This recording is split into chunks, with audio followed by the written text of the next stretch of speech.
Welcome. All right. Thank you so much. Wow, what a room. So exciting to be here. Thank you to the Monty 2024 for having us. I'm really excited. I'm Kristen Jilks. I'm with EY. I run our quantum computing lab, and I'm here today with friends and colleagues. So Dr. Michael Biersick from Q Control, and we have Ray Harishankar from IBM. He's an IBM fellow and runs the Quantum Safe program. So really exciting topic at hand. You know, the Monty 2024 has done a really great job of really plugging together quantum across the programming, and the essence of all of what you've been hearing around quantum has been, if you think generative AI is the big thing, wait for quantum. It is going to radically shift the way that we study problems, the way we go after net new business. And so we're really here to talk about two different things. One is we want to break a few myths with you. We only have 30 minutes, so we're going to use the time a little bit wisely. We're going to break a few myths, and then we're really going to talk to the investors in the room about what you care most about, which is, when is this happening? How do I make my money? And what's the market shifting and shaping like? So with that introduction, I thought maybe we would start with, one of the myths, which is we're generations away from having a quantum computer. So why do we care? But that's a myth, right? We were talking today at a round table much about this topic. So maybe over to you, Mike. Sure. So can I just ask, by a show of hands, is quantum a word where you know that the word exists and that's about it? Is that you? Now put up your hand if you're a seasoned traveler and you've invested or you've analyzed the quantum market. Cool. So there's a good mix in the room. 50-50. And it's about 50-50, which is fantastic to hear. It wouldn't have been like that just a couple of years ago. And the reason for that shift is that quantum computers actually exist. Now we think about them because they're so futuristic in the way we describe them. We use language that's counterintuitive. We talk about quantum strangeness and all this stuff. That builds a false perception that this is some far-off everything technology. That we do today. But you can go online right after this panel discussion and you can run real algorithms on real quantum computers from a variety of vendors, including our friends at IBM, and then you can use software from companies like mine to actually solve useful problems and get useful answers. So there's truth that we have not yet achieved this thing called quantum advantage, where you can demonstrate that the quantum solution is the economically relevant choice, that you would choose it over the classical supercomputer or the AI infrastructure. But we're getting more and more confident that that is coming in just the next couple of years for business-driven use cases. That's right, and we are seeing quantum utility today. So we're actually able to run these algorithms with both IBM and Q Control and real-world business problems. So we did DNA sequencing recently, all together, the three of us, and produced phenomenal results that we published. And to add to that, Kristen, in addition to what Michael said, it's not just us geeks and quantum experts sitting here and saying, yeah, quantum's the way to go. Speak for yourself. But it's also what we see as adoption from clients, right? When I say clients, I'm talking of clients across a variety of industries who have, over the past several years, started to build up teams, not just to learn what quantum computing is about and to begin applying it, but also begin to identify, have identified use cases that they believe will drive business value for them, and have started to develop algorithms and apply them to solve and see what the outcomes may be. Right? And this is happening in financial services, it's happening in chemistry, it's happening in the discovery of drugs. A number of industries are adopting it. That, to me, Kristen, also is a great point that underscores that, look, it's not a myth, it's real. It's happening, and it's here and now. That's right. So all the action right now is in AI, and so we want to kind of talk about, well, why quantum? And you were just hitting on a few of it, and the why quantum is some of the use cases that we're able to put together. And one of the things that we were talking about is optimization.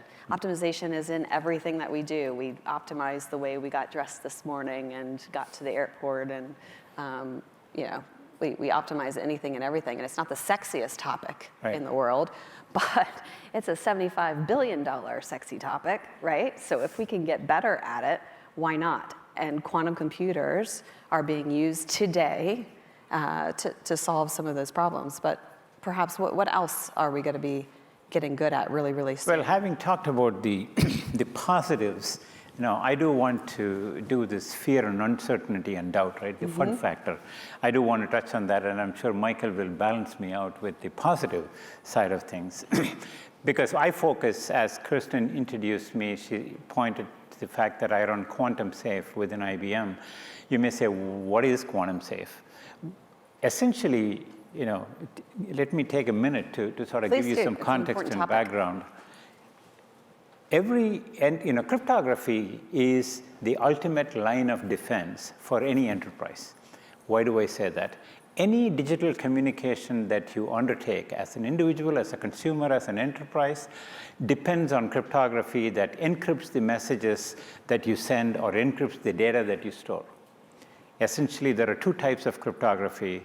Symmetric cryptography, that is for data at rest. I'm simplifying this to get the point across. And asymmetric cryptography, which is for encrypting messages that are sent across the network. So your bank transaction, your healthcare records, your travel reservation, everything is encrypted.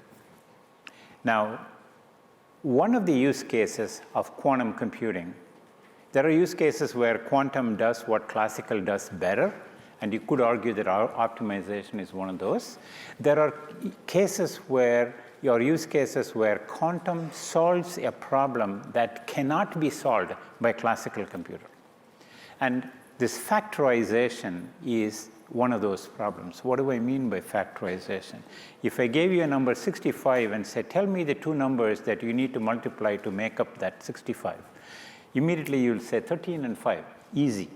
But if I were to give you a 2048-bit 637-digit number and say, go figure, right?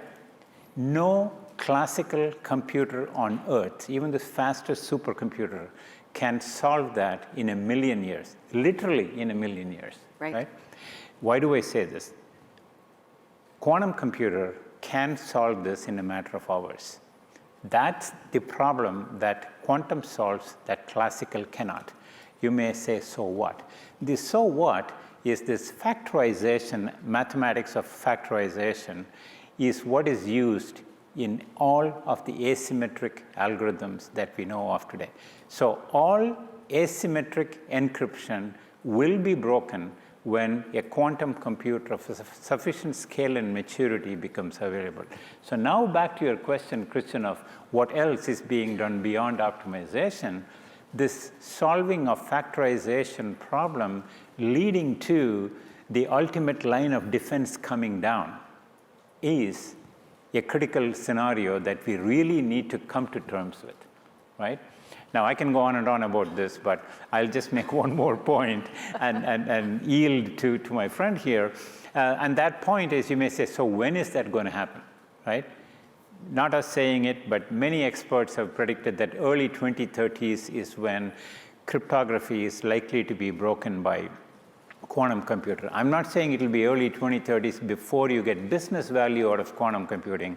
I'm specifically picking a use case of cryptography being broken, and that happening in the early 2030s. So every enterprise out there has to be thinking about what do I need to do in order to deal with that before that day comes along.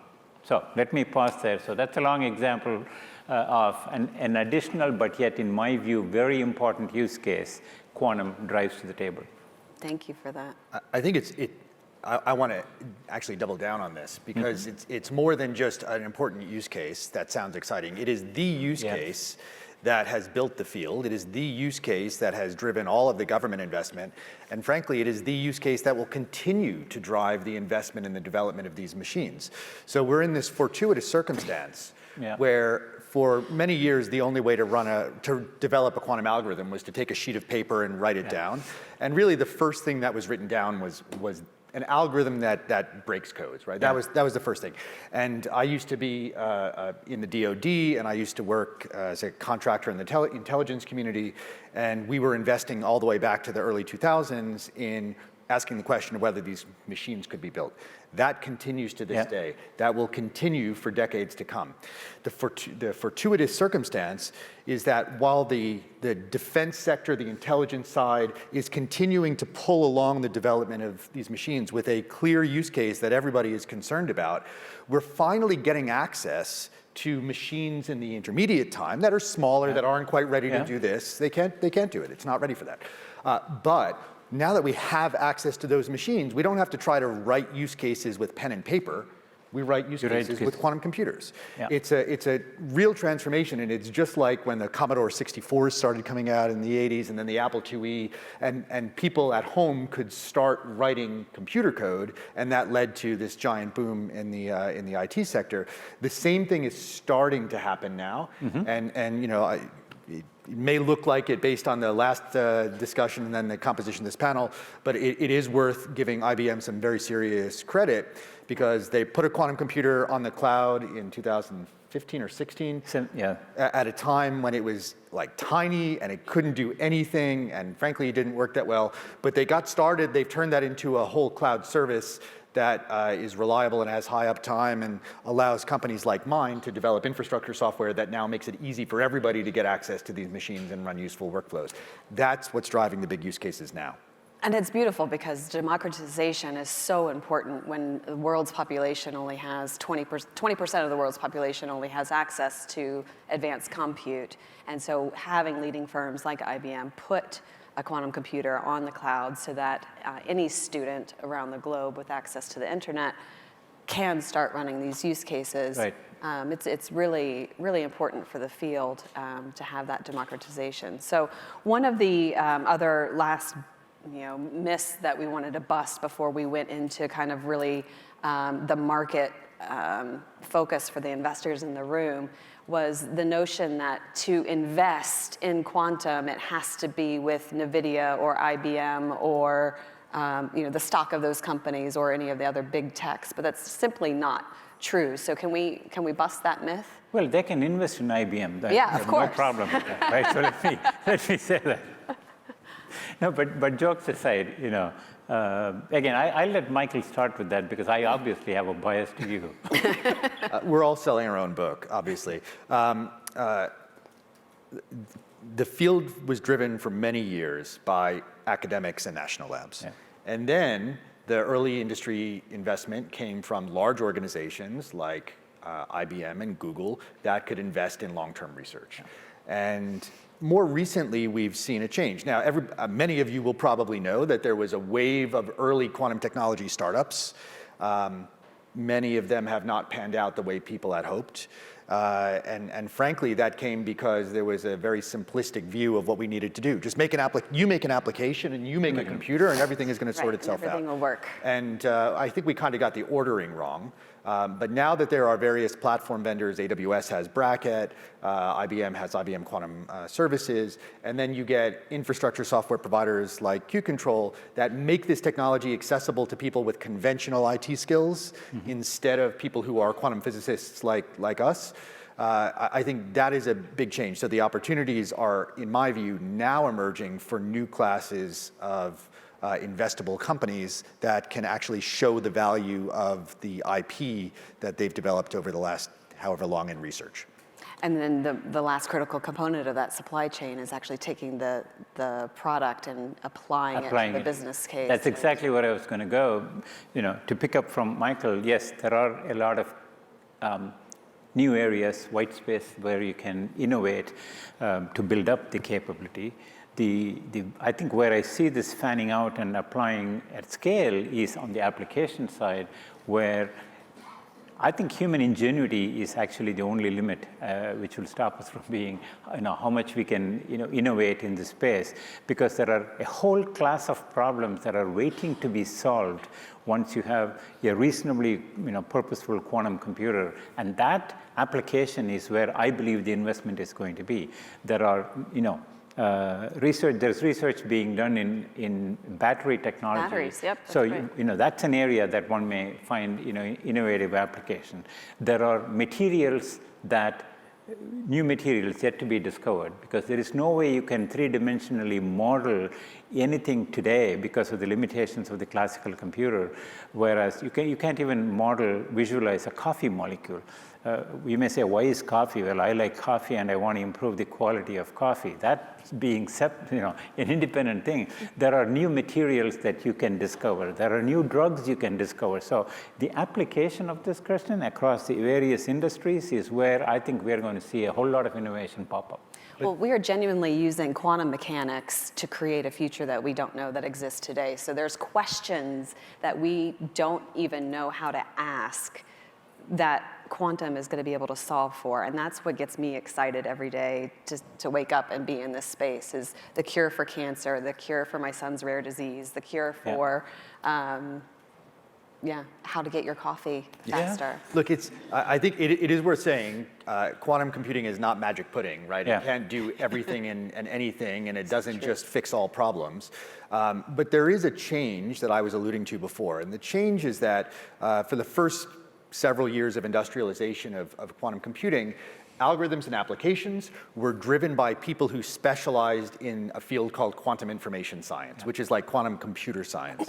And that was because they were the people who had the expertise to write down with pen and paper what to do. Go easy. Right? And then what started to happen is customer pull. There's been a transformation where end users are identifying the problems that they want solved that are mathematically amenable to solutions on quantum computers, instead of theorists in computer science, I hope none of you are too offended, who are pushing potential applications. I think that transformation comes with accessibility of the technology. Yeah. Yep, that's good. So let's shift away from the myths. We want the investors, the three things that they care about most: money, and then when am I going to get my money, right? So there is a lot of money to be made. There is a total accessible market here. We're feeling it. So what are you guys seeing?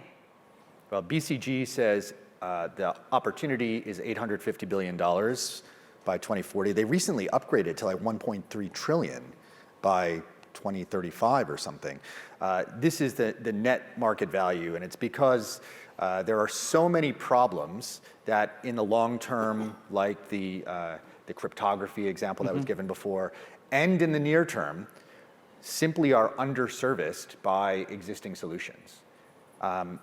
We see that there's a whole range of end-use applications that are now pulling. We see that there are new services and platforms that are coming online that obviously generate quite a lot of revenue.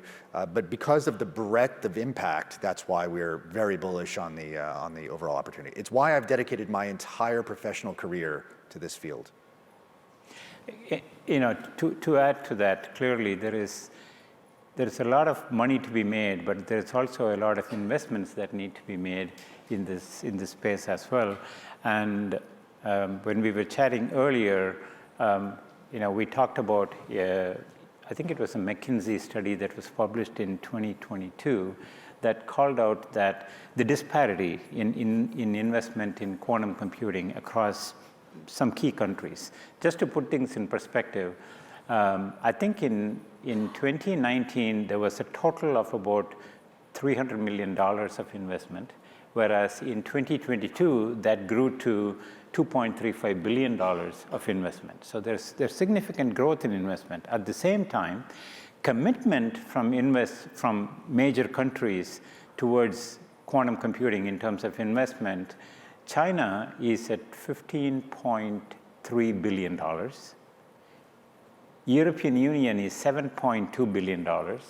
And the US, with its most recent increase, it was at 1.5. I think they added 1.8, so it's $3.3 billion. In other words, China is making as much as the rest of the world put together. I think that is something that we need to watch out for. I'm not just saying it because of the quantum safe kind of technologies, but earlier in a panel that was here where they were talking about India and the US relationship, I think somebody made a point that in China, each province was competing against each other when it came to building electric vehicles and building technologies to support that. That's what propelled them to be one of the major contenders in the EV industry, right? We need something like that outside of China to happen in the rest of the world in the quantum computing space to propel that, and that will drive not just a lot more investment, but a lot more money to be made out of the innovation that comes out of that. I mean, what's the thing that we decidedly have that China does not have? China has a big state apparatus. Yeah. They obviously have very smart scientists in the field, many of whom are educated in the West. They do not have you. They do not have the investor base committed on the private sector side to building commercial value out of this. And that's frankly what we need to leverage from a sovereign perspective in order to deliver some of the defense and intelligence applications. Yeah, exactly. So how do we, I just shift a tiny bit, but still on this investor notion of where to invest. It's really about capturing the flag. So how do we capture the market? What kind of areas would we suggest the investors look into? Quantum safe is clearly one of them because it underpins everything that we do. Yeah, it's I've been in this quantum safe business for the last 3.5, 4 years or so. And the first thing we did was to go look at, what's out there and what is needed for enterprises to really transform themselves, and how do we make it easy for them to accomplish that. So I don't want to look at this quantum safe as a problem statement that is going to break cryptography, but more on the other side of how do we ensure enterprises safeguard themselves now and in the future. That is a huge business. And there is not enough innovative approaches in companies. There are very few that are providing the automation, the tooling, the discovery. So there is so much work that is yet to be done that we are beginning to work. And we clearly cannot do all of that ourselves. Right? We need ecosystem partners. We need startups and companies that will fill up the void. And obviously, large companies don't move with the agility that a startup can. And we need that, right? Right. And just last year, we were able to work together, and a major U.S. logistics company needed to secure their message system in each other. And so we were able to do that in a quantum safe way. Last week, the world saw an announcement around the iMessage getting some quantum secure. And these are examples of things that we can do now to start stepping forward there. So that is definitely market attrition and how we kind of drive forward. But here's another now. Yeah. I mean, aside from the fact that we're now building this ecosystem on the platforms that the big vendors on the hardware side are developing, Q-Control is one of those. We have a commercial partnership with IBM in this area. There are other parallel verticals that we don't typically talk so much about. We say quantum computing, that is one vertical in the quantum technology What about sector. sensing, yeah? Sensing is another. And now quantum sensing, which leverages the same kind of technology, but now to detect signals for defense and intelligence and geophysics and climate monitoring. This is great because the core technology is extremely similar. The core technology faces similar challenges, but the end use commercial applications are as clear as day. That's right. The customer pull is without doubt, and quantum advantage, the idea that you should choose a quantum solution, is already demonstrated. So this is an area where there's an opportunity for parallel investments that then mitigate some of the timing risk associated with when quantum computing is going to be accessible at an appropriate scale to achieve quantum advantage. That's why we operate in both sectors. And I was in front of our board just recently, and I was giving the board this example, which I think is really, really relevant here for our audience. But you've got these big logistics companies that are sending a ship halfway around the world. It relies on GPS to do that. One can hack GPS system. Everybody write that down? Yeah. And I can steer that ship off track, and I can damage all of the perishable goods on that ship, right? Or I It's can. happened. It's not a I can. This has happened. 3 months ago, this happened. And then 1.5 months ago, there was an airplane that flew over Iranian airspace because the pilots thought it was on a particular trajectory because its GPS was telling it was, but it was hacked. And so the absolute apparent use case here is what Mike was just talking about. We can put a quantum sensor onto that ship, onto that airplane, that it provides you an additional, not, it's not dependent on the GPS, and it allows you to have another gravitational component to identify where you are. Yeah, so it's a GPS backup. It uses a couple of different signatures. Q-Control is one of the preferred providers under this AUKUS, Australia, UK, US, Pillar 2 technology sharing. So it's building quantum enhanced navigation systems. The idea is very simple. GPS is vulnerable. That's GPS right. is not always available. You need a backup. There's already an existing backup. Every surface vessel has a thing from Northrop Grumman called the WSN-7. It's inertial navigation. The quantum versions are just way better. Way better. That's right. That allow you to, instead of being able to navigate within a mile over 8 hours, navigate within a mile over 8 weeks. That's transformational in terms of what kind of security you have on logistics or defense applications. And what I find very interesting is that's tangible, touchable, yet it's such an uninvested space that it baffles. You're taking investment, thanks. Yeah. All right, so I just want to, because AI is so popular and part of everything that we do, what role is quantum playing in that acceleration of AI? Or vice versa? I think one of the, we look at three different use cases three types of use cases that quantum typically applies. One is optimization. The other is, as we say, modeling, which I talked about. And the third is AI. And then there's a large class of problems that quantum can be applied to within the AI space that will accelerate it's a sparse matrix search problem, essentially, and pattern recognition. All these are clearly areas where quantum and AI intersect. And so when a quantum computer of sufficient scale and size becomes available where you can really apply AI models and begin solving it, you will see a step change, or step increase, I should say, in the accuracy of these models. Yeah. So there's two angles. One is what Ray was just talking about is quantum for AI, right? That's leveraging quantum computing in AI applications. The other version is AI for quantum, which is something that we've been a pioneer in. We use AI techniques, and I want to be very clear, we don't mean ChatGPT wrappers, we mean things that we build ourselves to manipulate the hardware in order to improve the performance of the devices at the infrastructure software layer. There's an increasing confluence of which math problems are being solved, which techniques can be leveraged across, and I think that is driving the development of quantum computing as much as quantum computing is likely in the future to drive the development of new AI techniques. And I was actually going to end us with asking, what do you see most promising development in the next 5 years? But just playing off of what you just said, Mike, the three of us worked on that particular DNA sequencing use case together, IBM having a Fire Opal instance. And a year ago, when we were doing this problem, trying to solve for 3.2 billion base pairs is what's inside of one human genome. You cannot solve for that holistically in a classical computer. So in the quantum environment, we were getting stuck. And then when we were able to plug it in with IBM's Fire Opal instance, we were able to, one, solve the problem, which is really, really exciting. But two, we had IBM released their Osprey, which was a bigger quantum computer. So that gave us a solution, which was super exciting. But then pairing it through the Fire Opal technology, we were able to get 20x improvement just with that. So there's huge value in AI with quantum. Totally.